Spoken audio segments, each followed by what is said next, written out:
But I just decided, like, what do I really have to lose? 580 grand.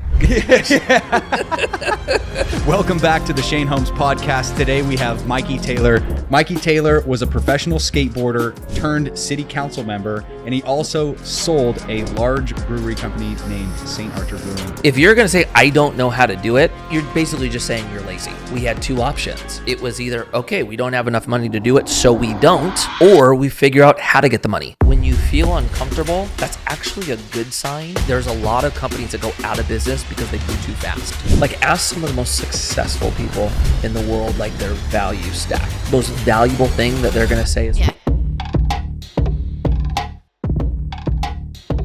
Welcome back to the Shane Holmes podcast. Today we have Mikey Taylor. Mikey Taylor was a professional skateboarder turned city council member, and he also sold a large brewery company named Saint Archer Brewing. Thanks so much for coming on, bro. Thanks for having me.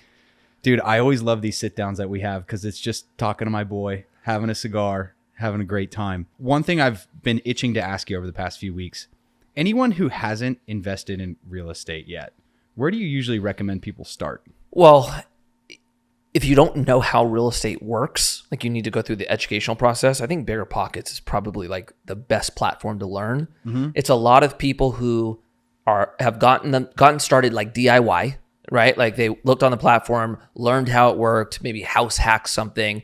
And then you have a whole forum board of people that are like coming together to help you out through the experience. Yeah. That's a really good place to start. Even if you're not planning on doing it by yourself, I think what you'll learn from there will be very valuable. Yeah. I agree with a that. book that I thought was really good was Set for Life. Is a phenomenal like real estate investing book. And then it's like, you could like YouTube like anything now. So like, dude, start watching videos, start watching podcasts. And then if you want to invest passively, which a lot of investors do, then the name of the game is finding the groups that do it, underwriting the group, and making sure they're a good partner for you. And then you just get going. You just say yes, start putting money in. Yeah. So Mikey manages a big fund. The company's called Commune Capital. Great resource if you guys ever have any capital that you just want to plug and play. Definitely talk to Mikey. You talked about house hacking, which I love. If you don't know what house hacking is, it's renting out either a portion of your house or having a guest house or something like that. Me and Mikey were just talking. I just bought a house in Newbury Park. And so I'm taking my own advice. I just paid an 8% interest rate that we were talking about. But if you can find cash flow and you can get that thing to pay for itself, there's always a market to kind of invest. What are your thoughts on advice towards people that think rates are too high right now? Well, look, most people look at interest rates through the lens of the amount of money that has to come out of their pocket to support their mortgage. Right? That's typically the framework that we operate in. But the interest rate is irrelevant when you're looking at a real estate property in the context of, if the numbers work, the numbers work. Right? It's just 8% is high compared to the 3% we were paying. Yeah. And then when you look at the house that you can afford personally, I mean, that's where it sucks, or you get kind of, it stings a little bit. But, if a property generates a certain amount of income and that income can support the interest payment plus your expenses and can pay you cash flow, then I don't care so much about the interest rate. I just want to make sure the deal can support it conservatively. Yeah. Right? The house hacking one, like, I talk about this all the time. I wish I would have gone back and house hacked before I bought my first house. Mm-hmm. But like, technically I did house hack it because I rented out rooms to my friends, but that's not what I would have done. I would have gone after like a duplex, a triplex, or a quad, and like legit rented units out and had them support my basically cost of living. Mm-hmm.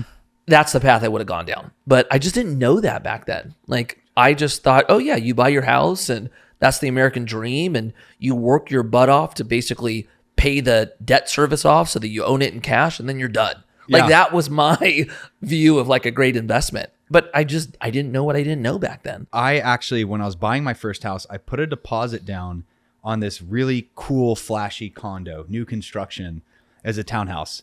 And I was so excited about it. And then I started talking to a couple people. They're like, oh, maybe duplex, house hack, whatever.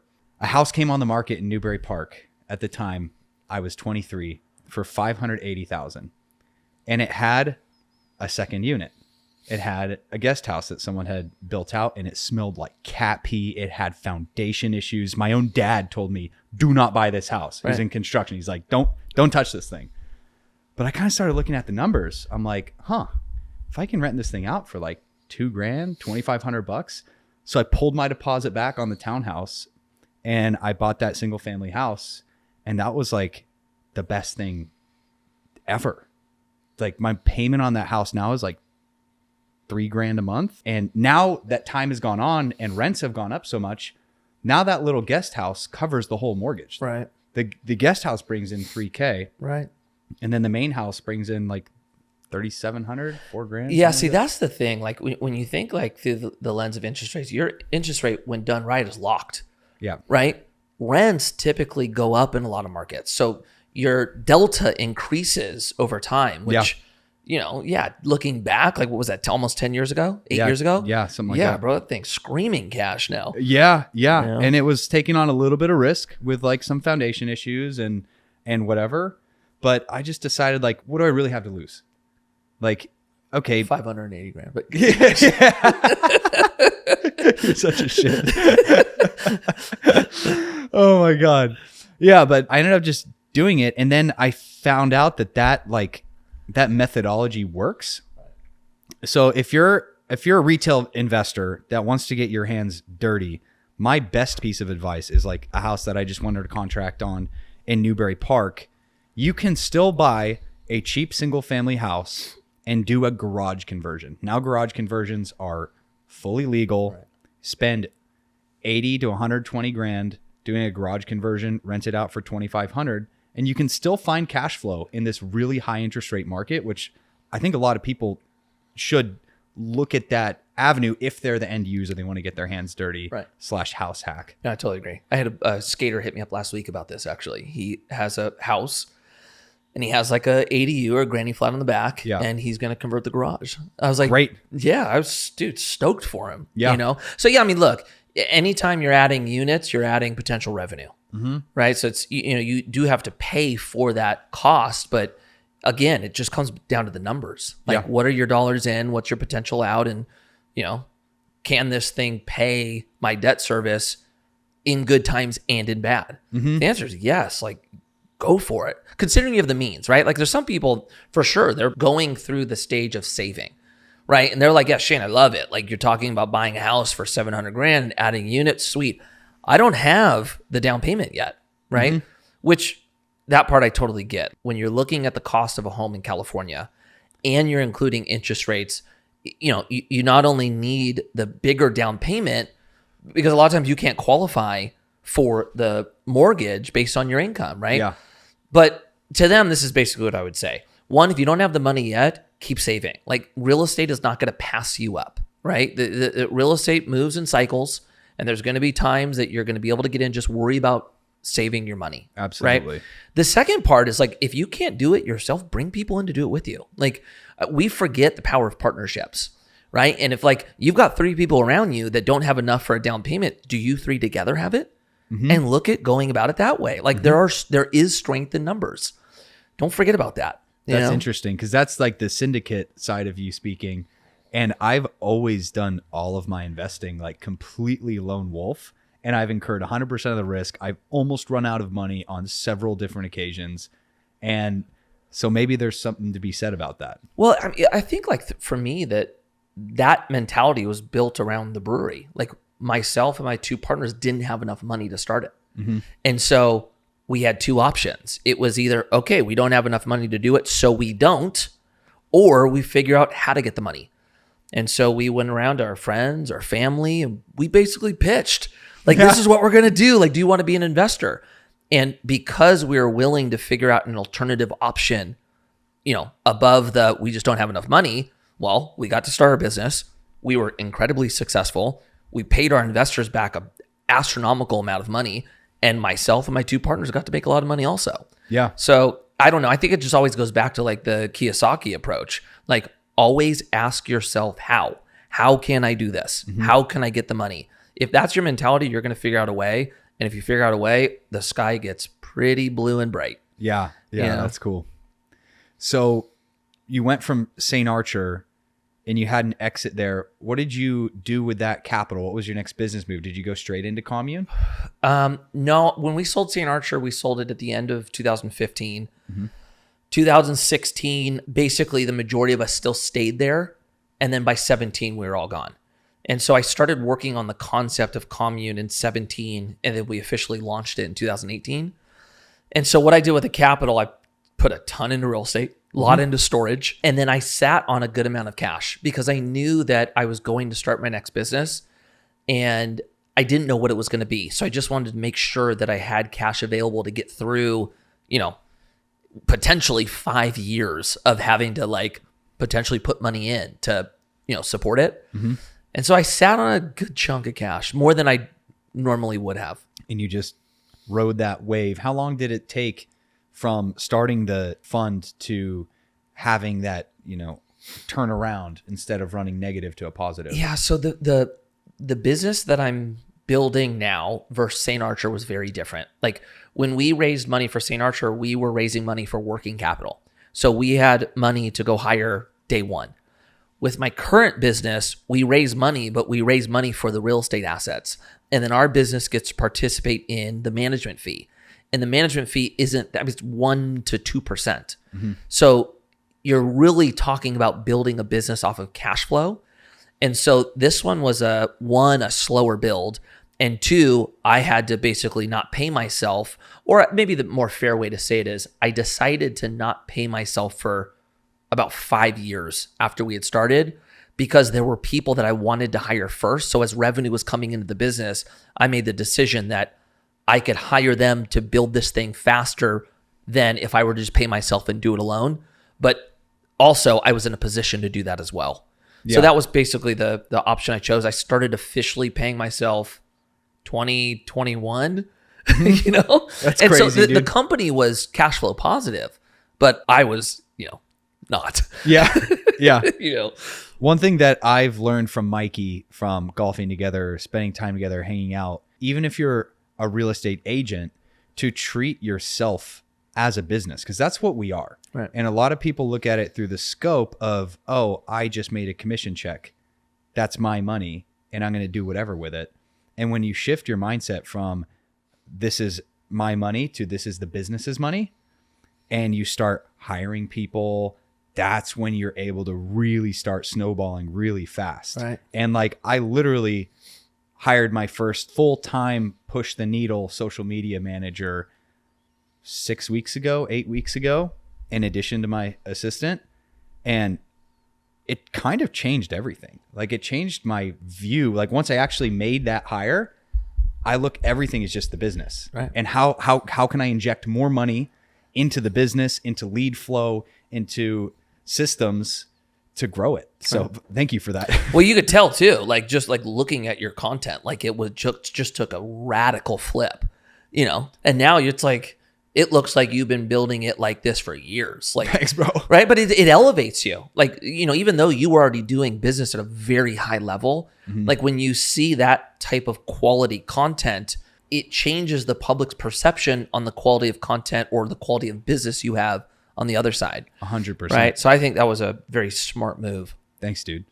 Tyler, clip in really quick our first podcast that we did versus this one, and people will really understand what Mikey's talking about. Like our setup. Mikey was actually my first podcast guest ever, and it was in my old office. We had some like bunk window in the background, no lighting. I was just bootstrapping back then. If I showed you the first investor update that we did for Commune, you and I would be dying laughing. It was that bad. Really? Yeah, but you got to start somewhere, right? Like if you're not willing to suck, you're never going to have those great windfalls of success. It just doesn't happen. Yeah. Yeah. Because if I didn't like really start going all in on social media, it would have never changed. Right. I would have never had that opportunity to improve. Because I look at my first videos, I'm like, dude, what were you doing? All of us, dude. We all do that. Totally. I know. One thing I really like, Mr. B said this, that, somebody was asking him for YouTube advice. Like, what should young new creators do if they want to start a YouTube channel? And his advice was brilliant. It was just focus on the next video being a little bit better than the past. You know what I'm saying? Like, and just that actually feels attainable. Like, okay, I just dropped this video this week. You know, in 3 days, I'm going to drop a new one. How do I just make it a little bit better? And then when you look back in 3 years, you're like, dang, look at all that growth that's happened. Yeah. You know, but a lot of times we look at where Mr. Beast is now and where we currently are and go, I can never get there, so I'm never going to start.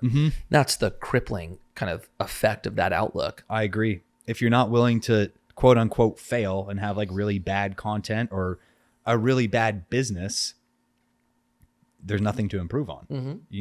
I think the death is just never starting. One thing that I wanted to ask you was how long, because I know that the majority of the capital you're raising now is coming from social media. Right. How long did that transition take for you? When did you start going all in on social media, and how long did it take for that to kind of overtake your traditional methods of raising capital? Yeah, so 2017 is when I started to very slowly transition my brand on social media.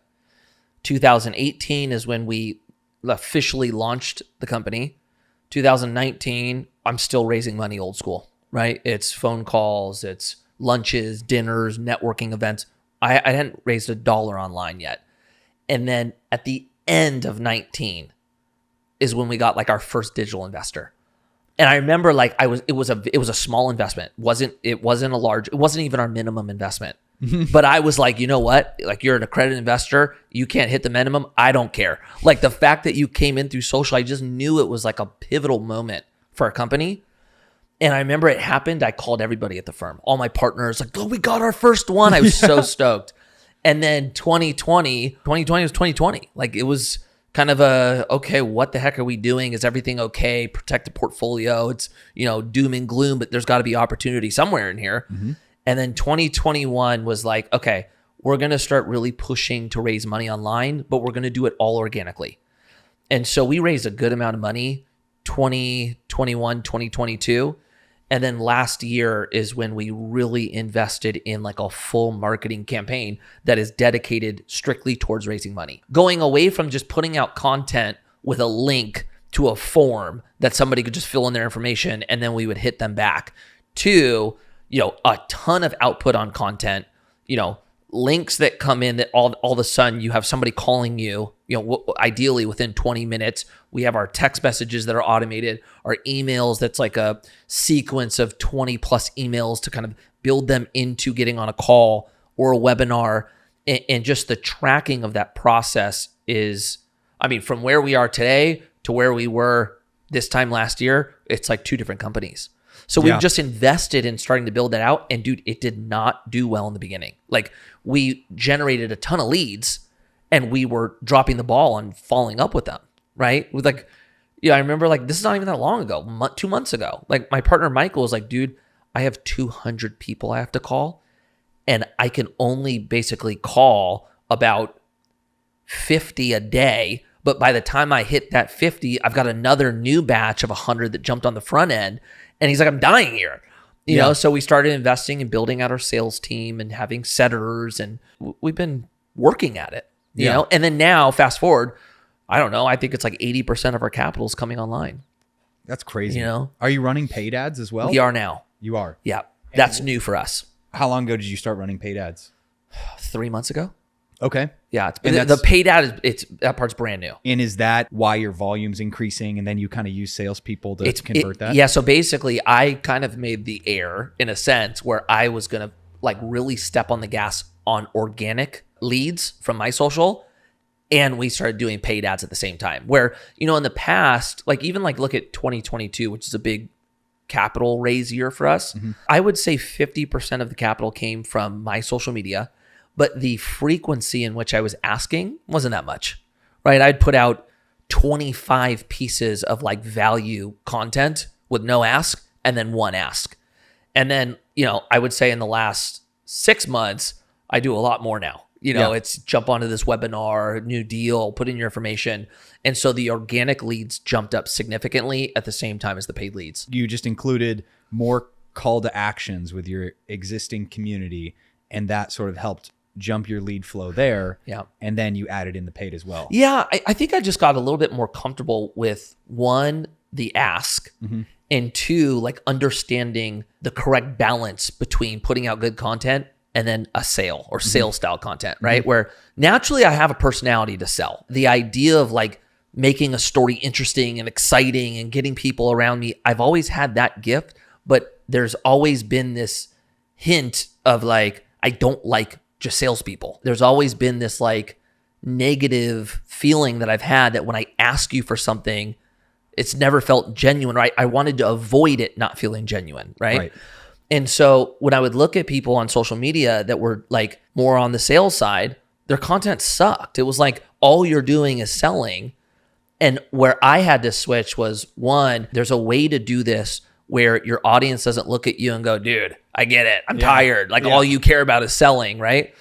And it was more like what Gary Vee talked about, like the jab, jab, jab, jab hook. Yeah. Right? And then I started just feeling more comfortable in it. And once I felt more comfortable, then of course it changed the output of lead creation. Yeah. You know, it took me time to get there though. Yeah. You know, we're just now launching more heavily into our paid ad space. And all of the things that you just described, I'm like literally in the middle of setting up, like get the CRM correct, get your email sequences, get your SMS sequences. And it's a lot of work. It's a ton. It's a ton. And it's expensive.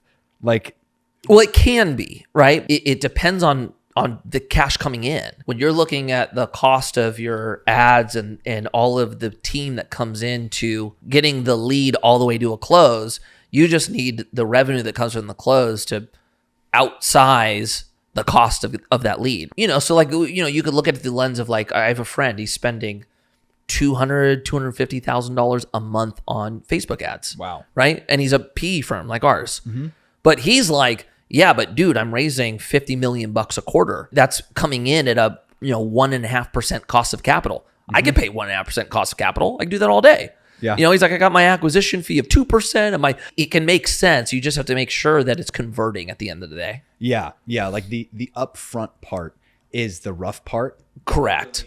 Particularly at my business, because you buy a lead, they may not buy for 3 months. They may not sell for 3 months. Or if I'm buying a investment lead, same story. Like it could have that lag time. Right. And then there's the lag time of, okay, I just bought this house. Now I got to fix it up, spend that capital to fix it up, eat the mortgage payments. So it was really helpful for me to have the meetings that we've had, golfing, talking, whatever, and understanding like, okay, this is going to be expensive. Right. It's going to be profitable, right? But you have to be patient. 100%. And look, that happened to us, right? Like we started the paid program, but like we didn't close anybody, right? You're like, and then you close one. You're like, we just spent how much money to get like a $50,000 investment? Like, I think you have to look at any new initiative for a business as an investment. And when you're looking at it through that, it's okay if an investment takes longer than 1 or 2 months to pay off, right? You just need to go in knowing there's going to be trial and error. I'm going to do a lot of testing, but we're going to get this thing to work. You know, if you at least have enough runway to get there, it's going to be worth it. Yeah. And what you said also stood out to me is like what you're doing now is a completely different business than what you had a year ago. And like, I am dead smack in the middle of that discomfort right now. Yeah, dude, like I am there. I'm just smacking me in the face. I'm like, dude, I've run my business this way for a decade. It's been 10 years of not only having my license at another firm and just doing the traditional cold call, door knock, open house, and relationship. Like that's all my business has ever been. Right. And now we're transitioning to paid ads and just pushing out social media. Right. And it's so fucking uncomfortable. Yeah. It's so like, it's just rough right now, but I'm keeping the vision. I'm understanding, okay, it's going to be expensive. Hang in there. You'll get through it. When you feel uncomfortable, that's actually a good sign that you're heading in the right direction. But subconsciously, it feels like we're doing something wrong. Yeah. Right. It's when you're comfortable and you're just on cruise control that I think is actually a greater risk for something bad happening, because you're opening yourself up for a new generation to come in and you'll get to a point where you won't be able to compete. So if you're looking at longevity of your business, your brand, whatever you're doing, you should be looking at reinventing yourself more frequently than not. I totally right? And if agree you're with going to reinvent yourself, it's going to be uncomfortable. There's nothing that feels good about change. Yeah. Right. So I think that's actually a positive, and it's right where you should be. And then seriously, in 5 years from now, we should be having another conversation together going, you uncomfortable again? Because if we're comfy and life is too good, then we're opening the door for somebody to come in and take it. I love that, dude. So what was that process like for you when you started switching and you started running paid ads? Was that like oh shit, I've never done this before? Was that super uncomfortable for you, or what was that like? So I have partners in my business, and basically any time that we're gonna not pay a dividend to the partners and put money back into the firm, we're all voting on that decision, right? So 2023, we had a pretty good year as far as the amount of money our business made. And I remember sitting at the table with all my partners going, guys, we're going to reinvest all of this, right? We're going to put it back into the business. It's like over $1 million. And that means no dividend. And we're going to try to build out our paid advertising component. And we're really going to dial in the digital investor, not just paid, organic and paid, all that goes into somebody becoming an investor from social media. We're going to build this out, and we're going to figure it out, because the way I was looking at it was, if we can crack this code, we can control the growth. We can control the forecasting of deal flow that we can do. We don't rely on any BD or any outside source to raise capital. Like, this is where we want to be. This is the future. Absolutely. Right? And so I remember like, okay, we're going to try it. We had a quarterly meeting and we're reporting our progress, and it was terrible. Right? And we're like, look, our goal this year is to try to figure out how this is going to work. And it was like, Q2 2023, we're really struggling. And then, by the end of the year, it was like, okay, we can finally report some good news. And then we just had a partner meeting yesterday, and we went over basically the success of it over the last 2 months. And, one of my partners was like, are we going to raise too much capital to where we're not going to have the deal flow? It was an awesome question that he asked. How I took that, I was like, yes, yes.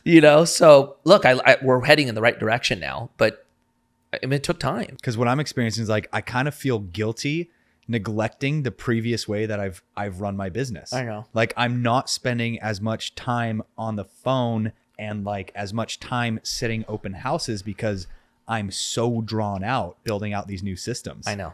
And it's like, you just get that feeling of like, what am I doing? I went through the same thing. Really? Went through the same thing. Yeah. A feeling like it almost felt to me like I wasn't doing anything, because I was like, we're used to, doing these dinners with, 15 to 20 people, and then we're pitching them, and then all the, traditional follow-up. And now we're like creating content and, funnels and all of that. And it wasn't working in the beginning. Like it was a learning curve for us. That's uncomfortable. And then you're like, dude, is my business going to be here? But I don't know. The way I looked at it is we could always go back.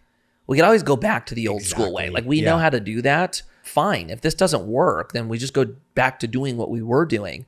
But I just had it in my mind, and my partners did as well, which was like kind of the blessing. This might take 2 years.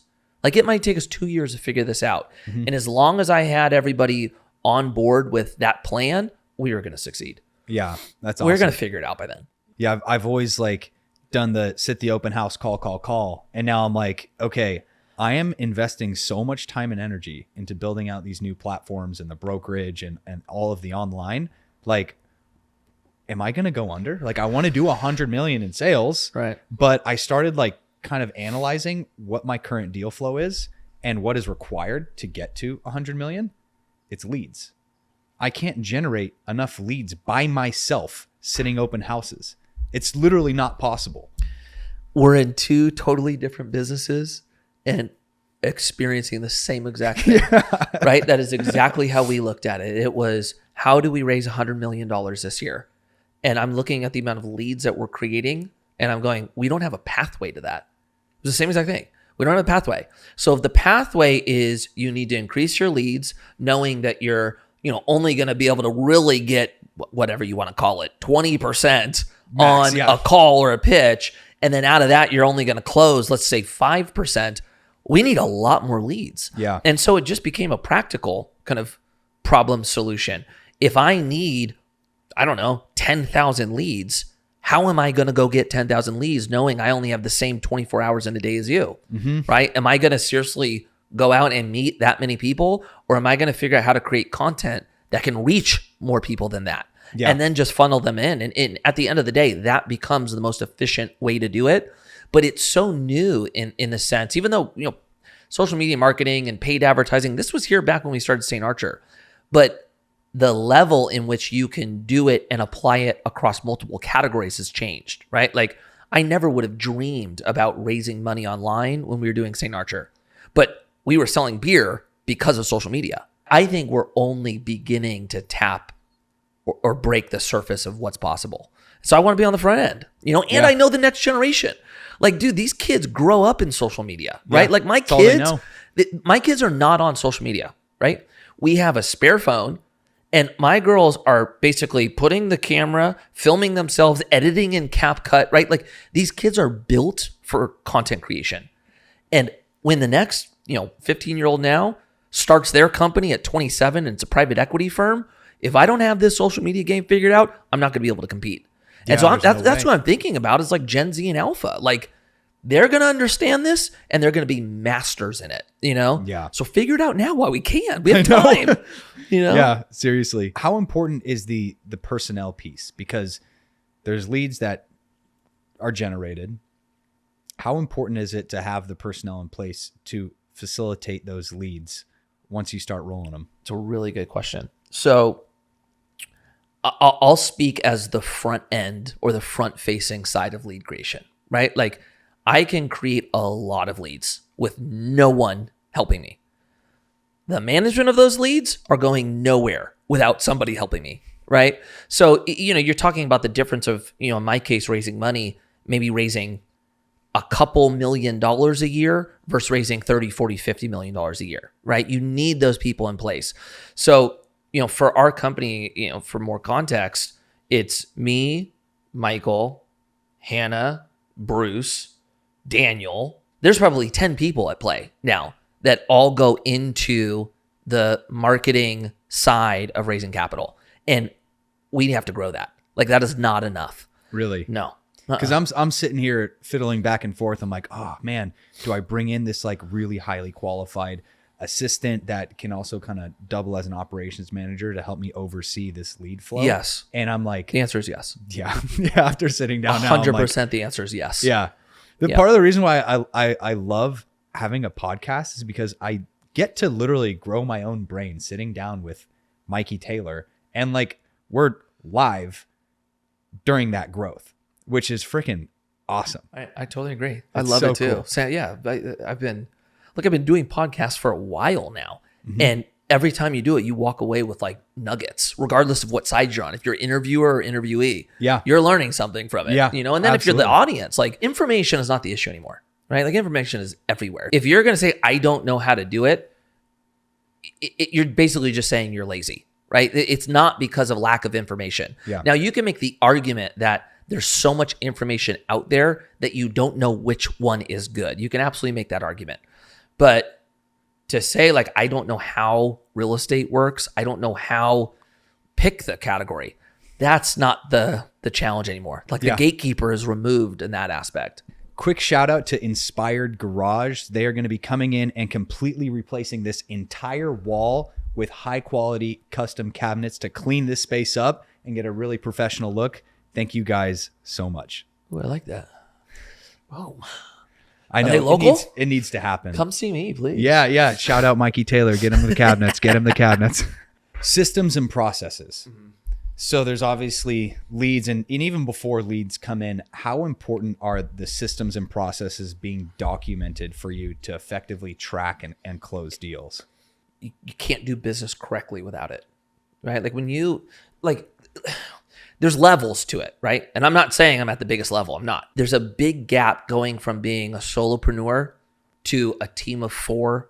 And then when you start getting into the 50s and 100s, it's different, right? And you can do business as a solopreneur or like, you and a partner without tracking the systems. But when you start really hiring out, it's the only way to protect your dollars in a sense, right? Like, if, you're going to cost me $100,000, you're going to cost me $150,000. Without a system in place, you run the risk of two things. One, you don't know if the dollars that you're spending are even worth it, if you're getting a return on it. And two, you're not building a foundation to scale upon, right? So, for us, for example, I think it's probably more important on the sales side to track the progression of, let's just call it leads. But then on the management of assets, like you got to have a system in place when it comes to, how are you doing your business? What checkpoints do you have so that you're not dropping the ball on certain items? And then I would say like the last thing, like the scale part, scaling a business is like, it's fun and exciting. It's hard and dangerous though. Like there's a lot of companies that go out of business because they grew too fast, right? Mm-hmm. So I think it's really important to make sure you have the foundation set correctly. And then once you do, then it's just plug and play, right? Yeah. But if there's cracks in the system, that's where you really run the risk of something going wrong. And so, maybe you could use it in context of, because we're talking about leads, right? Like we had to figure out how the process worked correctly when it comes to organic and paid content to drive in leads. Then we had to figure out how we manage those leads efficiently, right? So we have our CRM, we use HubSpot, it tracks the progression of the lead throughout the multiple stages. And then, ultimately we would convert them. And then we were looking at our conversion rate, we were looking at our cost of capital, and it was high, right? So it's like, okay, we don't have enough people in place to be able to manage this system correctly at a limited ad buy. We weren't spending a lot of money, right? Once we got to a point where it's like, okay, it takes 3 bodies to close or manage efficiently a $10,000 a month ad spend, right? Once we have that set, then it's like, okay, now if we're going to add the ad spend to, let's say, double or triple, okay, now it's just, if we have 3 for 10, we need an additional 3 for 20. There's some economies of scale, but you know what I'm saying? Like you got to figure out how it works at a small scale, and then you can start stacking on top of that. With salespeople, do you usually bring them in like salary plus commish, or what are we doing there, Mikey? Sales is really hard for our business. So when it comes to raising capital, you cannot pay somebody to raise capital because you're selling a securities. Yeah. So they have to be a licensed individual, and then that licensed individual has to have their license at a broker dealer. And then in that broker dealer, you have a framework on what they can and can't do, and then you're able to comp them, right? If you can't do that, or if you don't have, a BD and a licensed salesperson, can't pay them a success fee. So, there's things that other groups do to get around that. We just don't feel comfortable doing that. Yeah. So, where we're at right now, we have principals that are closing and not taking a comp to close. And then we're front loading the setters and the people that are helping basically manage that flow of lead. Yeah. And then they're paid a salary. Got it. Yeah. Got it. That's helpful to know. Look, it's frustrating. Like when I first found this out, I was like, wait a minute. How do you build a business without a sales team? And how do you have a good sales team if it's not comp based? Like, yeah, you know what I'm saying? Like I'm just paying a salary for a sales. Where's the incentive? Like good salespeople don't want a salary. They don't want a ceiling, right? They want the upside to be endless so that they can go out and eat what they kill. Mm-hmm. And you're telling me I can't do that? Like that was hard to figure out. And so right now we're at the point where this is working how it is. We will get to a point where we're going to have to go hire licensed individuals, and we're going to hit the ceiling in some regard until we do that. And you got to get some people in that eat what they kill. Yeah. That makes sense. If you didn't own your own business, dude, I'd be calling you, dog. You want to come get in on this? Hey, yeah, let me get a couple sales calls, Mikey. Totally. Let's I know go. how you are. You would be a dream. Yeah, totally. That's funny, dude. How's the golf series going? We just filmed ours. That was honestly so fun. Like that was it's fun. Not work. So we just launched this new golf series. It's called Pin High. And how we do it, we have a little fun bet that's on all the par threes. And, whoever wins them makes an investment in the winner's choice. And then, we usually ask 2 to 3 questions along the way. So it's kind of got like a comedian in cars type of vibe, right? It's like 2, business people in the golf cart. And what I was ultimately trying to go with this is I love golf, but my life has been so busy with, a wife, 4 kids, my business and city council, that my golf game was falling apart. like legit falling apart. And then I would get asked to go golf with friends and I wouldn't want to go because I was so frustrated with how I was playing, right? So I was like, dude, how can I figure out how to bring the golf game back and plug it into our business? Like, what can I do with this? So that's kind of how I came up with the idea for the series. And so we've launched 3. I know how every series goes. It takes time to build it out and takes time for people to start getting familiar with it. But you're starting to see some really good kind of KPIs or like key factors that at least show me this is heading in the right direction. Yeah. Right. So like, my DMs now are filled with people wanting to do it. Hey, dude, will you come to Utah to play with me? I own this business. I'd love to do this series. And so I think that's a good sign. I like the idea of tapping into a different market. And then last, it's fun. Like that day that we spent doing that. Yeah. Bro, I would do that with no work involved at all. And 100%. I would qualify that as one of the best days. Like it's just Absolutely. fun, Absolutely. Well, fun for you. I lost. Look, I've lost almost all of them. I know, dude. I've lost almost all of them. I was in Vail 2 days ago with our filmers out there. And then I have my assistant, Tawny. And Tawny's competitive. Like Tawny ran my campaign for me for city council. Like she does not like losing like I don't like losing. Yeah. And she's watching our videos and she's going, what's wrong with you? Like, how are you not winning?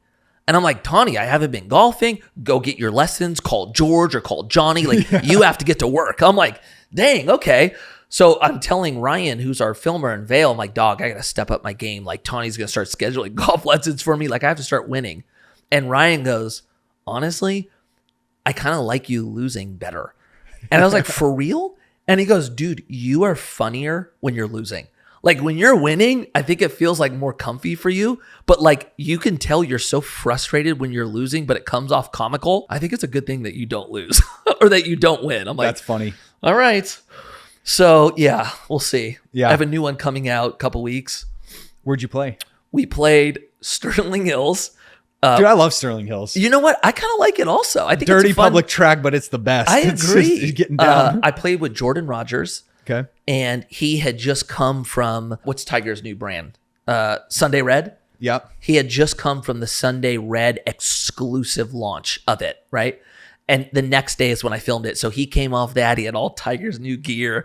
It was awesome, like hearing about it. I'm not going to spoil it, but I may or may not have lost. Okay. I love using golf as a business tool because it's like you said, you're out on the course, you're meeting high net worth individuals. It doesn't feel like work. Right. You don't have to even talk about your work. Like if you have a brand on social media, they already know what you do. And then like, yeah, you get a deal here, you get a deal there. That's kind of one piece for me is building out all the social media stuff that we already beat to hell. We know exactly what to do there. But I think joining Sherwood is like a no-brainer. Like after talking to other people for the longest time, I thought like, oh, it's they're not going to want to work with me, or like this is going to be a huge output of money and people aren't going to want to be sold to. But you don't have to sell to people. That's what I'm learning is like it's just you just golf and you make friends, and then eventually 100%. So when we talk about what I was doing to raise capital before social media, dude, I was raising a lot of money on the golf course. Really? 100%. Look, when you really break it down, it's kind of brilliant, right? If you go golf with somebody, you get 4 to 4.5 hours with them. That is hard to do when you're trying to network, right? And then in that, you're having fun, but it's the most qualifying thing you can do to figure out who somebody is, right? It's so true. Because you get to see how somebody wins and you get to see how somebody loses. Yeah. And you get to see if they're honest or not, right? I mean, whether it's having somebody represent you on buying or selling a house, you're putting trust in that person, right? When you're talking about investing with somebody, you're putting trust in that person. Yeah. So I've just found it to be like a phenomenal way of breaking through, or maybe skipping the months or potential years of building that trust into a potential 4-hour window. Yeah. Right. The country club, like I should have done it. When we sold Saint Archer, I wasn't golfing at that point. We started Commune and then I started golfing. And I remember I was like, babe, let's join Sherwood. And Sherwood was a lot cheaper back then, right? Dude, they just hiked it another 25 I Gs. know, bro. I know. And so I didn't start seriously looking at a country club until probably 2020. And at that point, there were so many variables. Like we had new kids. I wanted to go somewhere that had a good golf course. Jen wanted to go somewhere that had like the family vibe. And then I didn't pull the trigger. And now I'm like, okay, what I think I'm going to do, because kind of what I'm preparing this year for, especially how it's been the last 2 months, this year's head down for us. Like we have a lot of things. We talked about the goals we're trying to accomplish for both of us this year. Mm-hmm. Like I've got to get through that on basically what our plan right now is. And I think I'm going to start looking for a course probably 2025. But I agree with you. Like the networking aspect of the people at that course is huge, but also your ability to bring somebody in, right? You're like, want to work with somebody? Yo, I'm a member at Sherwood. Let's go play around. They're like, damn, there's value there as well. That was the big draw. Like I was looking at North Ranch or Sherwood. Me too. Yeah. And sure, like Sherwood's double the cost, extra 80, 60, 80, whatever it is. But if you go to a potential client and you're like, hey, do you want to play Sherwood? Like you said, it's just kind of a different. Bro, it's the difference of you pulling up in a Ferrari versus a 3 Series. That's true. Although I usually don't take the Ferrari. What's your go-to? What's your just like daily driver? Audi RS6. So it's like a station wagon. Okay, that's and fine. and you don't know it's an expensive car unless like you kind of know what it is. So it's not flashy, but it's really enjoyable for me. Because like a lot of the people that I work with may or may not like care or want to like see. It's in my content, so it's kind of everywhere. But I don't want to just blast it in your face. Like first listing appointment, you're selling $800,000 house. Like it could have the opposite effect. So I generally just leave this in the garage, use it for social media, because for social media, it's been an amazing tool. Yeah, it's totally. That's right. I'll usually take the daily and then use this for social media. I love that. One thing that I've really picked up on from playing at courses like Sherwood and meeting higher net worth people, even having the podcast, even though I'm not transacting with you, I'm not selling you a house like Albert that was just here. There's no upside for me. But just spending that time together, getting that one-on-one with higher net worth people grows the business in other ways that are like intangible. I've noticed that it's brought my thought process up to a higher level to think about things that I wouldn't even consider before. Yeah, it's a good point. I mean, when you think about like ask some of the most successful people in the world, like their value stack, right? And if you remove like the things that we know, right? God, family, time. The next most valuable thing that they're going to say is relationships, right? It's reputation and relationships. And so, dude, when you look at it through that context, like there's more value doing this than in the transaction itself, because this can potentially end in, an endless opportunity of monetization. Right. Right. Or a transaction, potentially that could be a one and done deal. So I think that's you're building something long term. You've got a generational outlook at play now, right? Mm-hmm. Where transaction is just how do I get my money today? This is how do I make money for the whole run? Yeah. Yeah, like set it up, build all the processes like you said, and go through that discomfort. And like I would have never started that process if it wasn't for like talking to you, talking to Albert, talking to Ricky, like all the people I've talked to on my podcast have actually really changed my outlook on life. Right. Like genuinely my entire outlook, like spending time with people that aren't high performers. I don't really do it anymore. Like, yes, I always will love my day one friends and I will always spend time with them. But the way that I just live now is completely changed. Yeah, well, we talked about this last time we were together on friends and, like going through the different stages of life and watching some friends that you were close with kind of no longer, in some cases, fit in, and watching new ones come up, and then the ones that make it through the stretch. Like, it's not easy. Like, I remember the first time that ever happened to me, I went through kind of my day ones that were like high school bros, and then like, into skateboarding. And then the big transition for me was when I got married and started having kids. And you saw just a whole bunch of like relationships that I had prior start losing touch and no longer being like they're always going to be friends of mine, but it took on a different relationship. Yeah. And then that happens again and again, right? Like as your kids start getting older, you start surrounding yourself with other parents that are like-minded and raising their kids like you are. And then when you add the business element into it, then it's just a added layer. but it's not easy. Like that's something that like, regardless of where you land on that, like if you're like a friend and you had a close friend that's moving in a different direction, or you're the one moving in a different direction, it's not comfortable on either side, right? Like, like I think back on some friends, I'm like, I mean, even friends that were in my wedding, right? Like think about that one. Like if I were to have a wedding today, how different would my groomsmen be than they were when I got married, right? And some of them would still be there, right? My best man would still be there. But there's some that I probably would have swapped out. You know, it's just interesting. Yeah. I got married not that long ago. Yeah. It was like 2 or 3 years ago. And that 100% holds true. Like even over that short span of time, what you just said is absolutely nail on the head. Right. Yeah. And I think that's okay. Like, I think it's okay that like some friends were for a time. And for that season of your life, like that was a blessing. But I don't know, like I've got friends that are like still single on like the party grind. And I'm like, that was so long ago, you know, like it's just not where I'm at now. Like I want to come home and see my wife and kids. And, you know, when we think about hanging out with other couples, it's like, oh yeah, like, you know, we'll bring your kids and the kids will be friends and they'll do their thing. We'll enjoy you. It's more conversational based now. It's different. Yeah. It's cool. It's definitely nice having friends with kids. Yeah. Cause like they just get it. Totally. And like they can bring their kids, eat dinner, golf, whatever, and they're just running around doing their thing. And you're going through something similar. Like the struggles that I'm going through right now, or even like you and I, right? You and I are in some regards, very similar life cycles, and others a little bit different, only because I've been married a little bit longer. We have more kids, right? Yeah. But the stage that you're at, oh my gosh, we know. It felt like it was yesterday when we were there.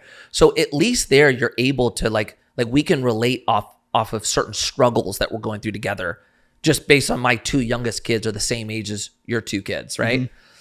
But it makes it a little bit harder when, you know, I'm talking about like, you know, being woken up every single night with my newborn simultaneously while I have deliverables with my business, and somebody's going, I don't have kids, I'm freaking partying. You're like, well, I don't know. What are we connecting on? Yeah. Like, you know, what's better, like a Macallan or like, I don't know. Like you just talk about stuff that's so, it's just not as relevant anymore. Yeah, but I think the business side, like if you're an entrepreneur, you're building business, it's hard to find people that understand what you're going through in general. Like the fact that you know all the things I'm talking about down to a T right now. But it feels good because without that, you get lost in your head. It's very lonely, and you're constantly questioning yourself because it feels like nothing's working. It feels like all the responsibilities on your shoulders, and you don't always have that person to go, dude, do you know what I'm dealing with? You know what I'm saying? And once you find it, they go, yeah, I do. There's a lot of comfort in that. Right. But I remember like we felt this with Saint Archer. Like one of my partners, we would talk on the phone every single day, because he was the only person that like I knew was like with me on the struggles we were going through. And I remember us talking like, dude, if it wasn't for you, this would be pretty lonely. Like this would be a lot harder without you. Even through the lens of like, you know, when you start building out a team, as the leader, like you can't always expose the challenges that you're going through to the team, because very quickly that could come off as this isn't working and I need to find a new job. Because if you don't know the challenges of building a business, you just assume that there are no challenges. And if the thing's growing, everything's working, which is not the case, right? Like for the best year of my business and the worst, there's probably been the same percentage of challenges. It's just some problems are better than others. Yeah. But keeping that in and having to like almost like show face during trial, that's hard to hold as well. Very hard. Like literally you just nailed my emotional state for the past 2 weeks. Yeah. Cause like not a whole lot of people start their own brokerage. Mm-hmm. Who the fuck do I talk to about this? How do I process like the daily ongoings of like, there's so much shit happening wrong right now that I'm having to put fires out on that I can't talk to anybody about. Right. I don't talk to my team members about the million fires a day. Right. I mean, my wife even misses half of it because I don't want anyone else to eat that burden. Right. But when I can jump on the phone and call my boy Mikey, or I talk a lot to my father-in-law, Michelle's dad, who used to be president of a publicly traded company, like they understand the higher level struggles. And it's like fuck, I can finally feel human. Yeah, and they're not freaked out by challenge. Like that's the comforting part. Like they know how hard it is to do business. Yeah. So you know that if you tell them it, they're not going to go, "Oh yeah, you're freaking going to fail."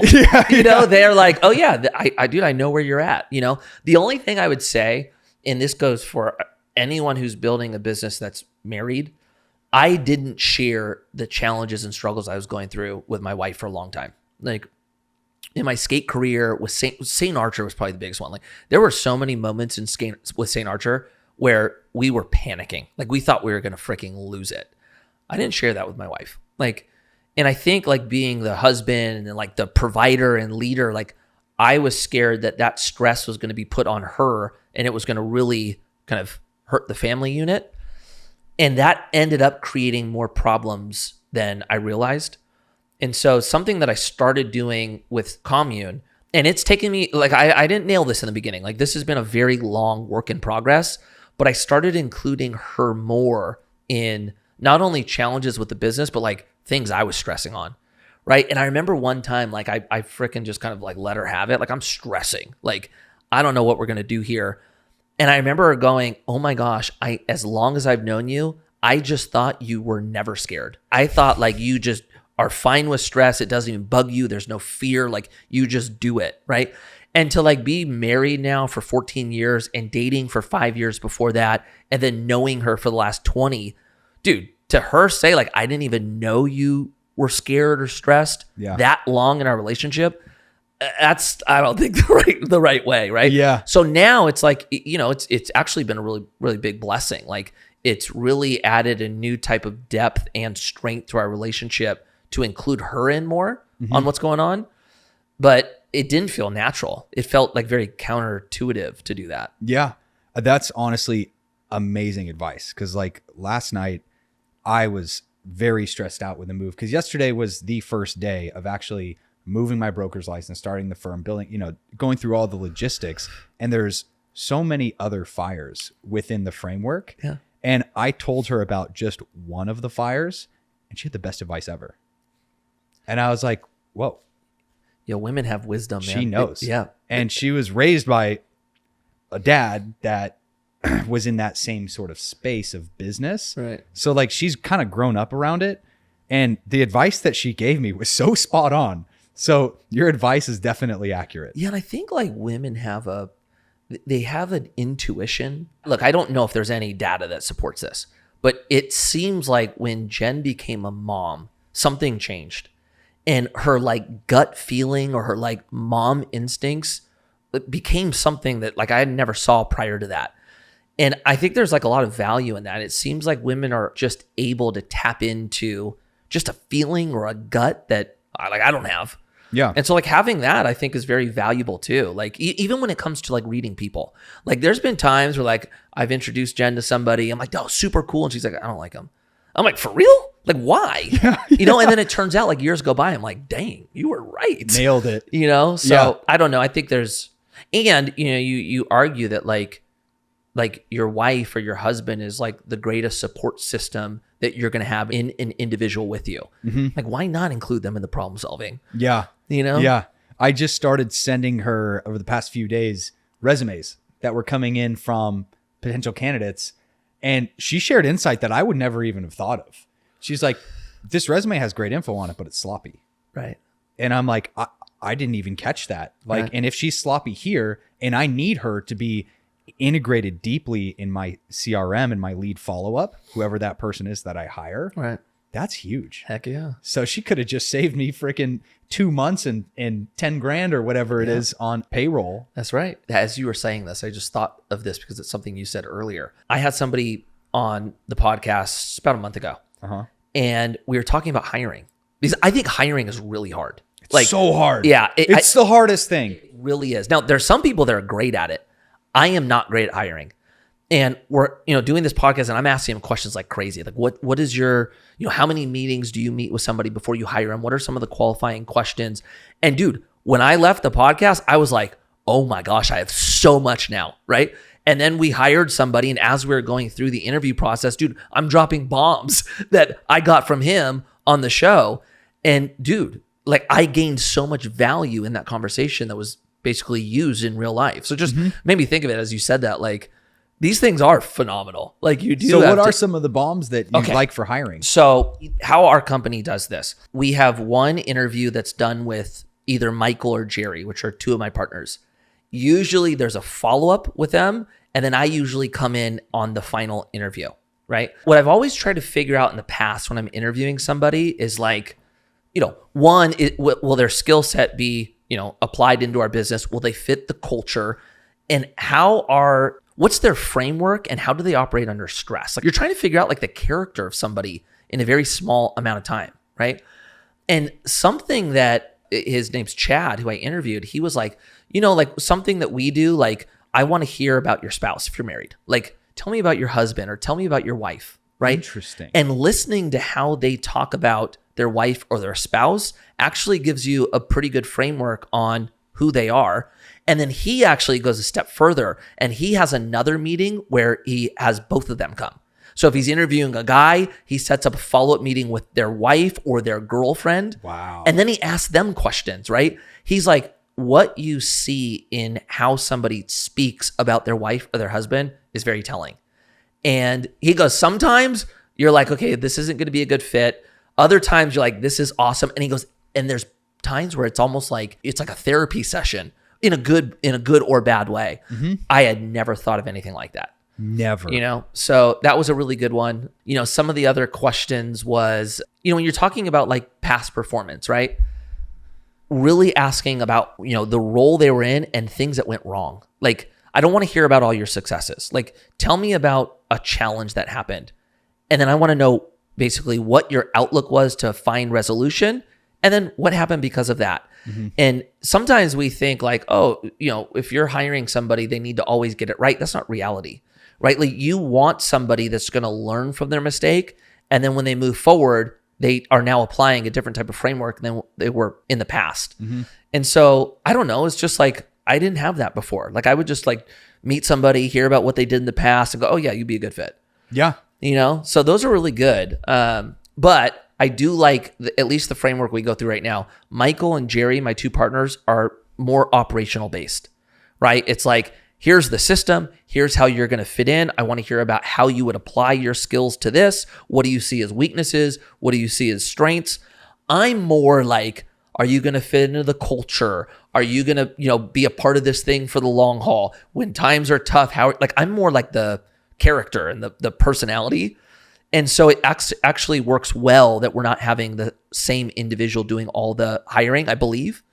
Absolutely. So we'll see. Because I'm more of a hirer based on like, okay, do you fit this here? Like, are you going to be good at doing this? And I've brought on and had probably 5 or 6 people over my career kind of come and go, whether it's assistants, maybe a few more, or team members. So much of that fault was from not properly vetting during the interview process. Like, what are your goals? How do you handle situations? What are things that have gone wrong? All of those things that you've said are questions that I have not really focused on. Right.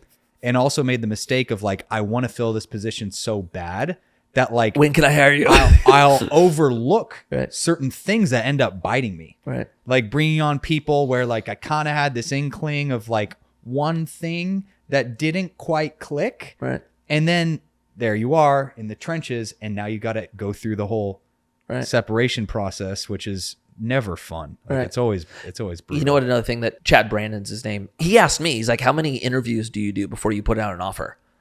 And usually, like in some cases, it's 2, right? Like 2, maybe sometimes 3. Now it's 3 is going to be the floor. I'm like, what about you? And he goes 5 or 6.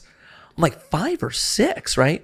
And it's interesting because I was always taught from like a fundamental standpoint, you hire slow and fire fast, right? I actually don't think we were qualifying people as much as we really needed to on the hiring side. And so now that's why it's like a 3 meeting minimum now. Yeah. And even if like, I think there's value in stretching it out to 4, but we're in the same spot as you're at. Like on the marketing and sales side of our business, we need people now. Right. And so we feel it also like we have to manage what we're doing right now. Like I need somebody tomorrow, but that can bite you in the butt, Yeah. 100%. It's bitten me. Yeah, it's been For all sure. this. Yeah, if you're in business, you've hired people that aren't a good fit, and Yeah. it's not good. It's not good for you. It's not good for them. I think that's the other thing. It's like, good for nobody. no, Yeah. it's like if they're not in the right position for them to thrive, you're doing yourself and them a disservice, right? So I think that framework helps as well. Like, how do you put the right people in place to succeed? And then even like the last person we hired, like a big thing that I wanted to know is like, what are your long-term goals? And can you accomplish them in our company, right? And if they can't, that's okay. But at least you have the framework of like, you know what? Maybe this is going to be for a season, and we're going to help you get to where you need to go in the next 4 years, and you're going to help us get there as well. But what I love to hear is like the last girl we hired was, no, I actually want to do a lot here. And this is the goal that I'm hoping to achieve with you. And that's everything we want to hear. Like, I want to hear somebody that's like, you know what, I'm going to start here and I want to get to the top. Amen. Yeah. You know, that's awesome. What you said about like that test of character, whether it's during an extended interview process or like you get 4 hours with someone out on the golf course. Like, I've played with guys that don't play honest golf. And then you kind of see how that plays out in real life. And boy, is it true. I just had an epiphany. Every interview I have now on somebody that I think we're going to hire, I'm going to ask if they golf. And if they do, we're golfing before we put in an offer. That's boom. That's a good one. I've had different experiences that I won't point out directly with whether it's client-based and getting burned or employees or whatever. And like, I've made the mistake of not trusting what I see. Yeah. I try to kind of overlook it because I'm like, I need to fill this position like you talked about. Right. But when you see the things that you've seen, don't unsee them. Yeah, that's right. And believe it. 100%. I think too, for me, like, I'm an extrovert. And like, if we're talking about like people that are like real easy for me to talk to and hang with, they're extroverts, right? That's not how business is. Like, to do business well, you're usually pairing an extrovert with an introvert, right? So sometimes you have to like change the lens and go, I'm not hiring my new friend. Yeah, I want to be able to like work with you, but like you're looking for a different quality in somebody than you may be if you're looking at like just hanging out with someone. Yeah. You know, and I had to learn like how to push that aside. And somebody who maybe the conversation doesn't flow as smooth as like maybe, you, that's not a bad thing. You know, like maybe like the person that I'm talking to is maybe they're numbers based and they just like, they don't want to talk. They don't want to be front facing. They're like, I want to just put my head in the computer and get it done. Yeah. All right. Yeah. And like, you put me behind a computer, kiss it goodbye. That's me too. You ask me to do data entry, Totally. like Me too. Not going to happen. Like, I remember one time I got hired at this aerospace sales corporation after I had dropped out of college, and they hired me as a sales rep. And I was thinking, oh man, I'm so excited to go sell these people. But they had me doing data entry, and they're like, actually, this is going to be 2 years of your life before you get on the phone. And I started doing it, and I was like, absolutely not. You're like 2 months in. You're like, later. I literally 2 months in, I just dipped out, went into car sales. Yep. Started selling cars and loved it. Yeah. Like, I was like, wow, this is what work can be. Like, I am so good at this. This is amazing. And then that's what led into real estate and all the other stuff. Right. But yeah, like hiring someone that might not be great at conversing, to your point, like, perfect. Yeah. And I think too, like, even if you're like a person looking for a job, like, make sure that like you're going to be doing something that you can excel in. Like, knowing when you should say no also, I think, is important. You know, I'm the same way. Like, I am not here for operations. I am not here for data. Like, it's not my skill set. Like, if you're putting me in that position, get away from me. Like, I'm not good.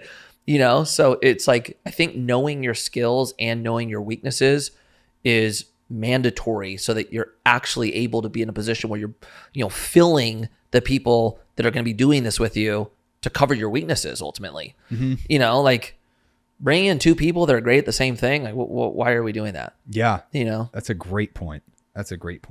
So what are your next moves business-wise? You're building out this massive operation.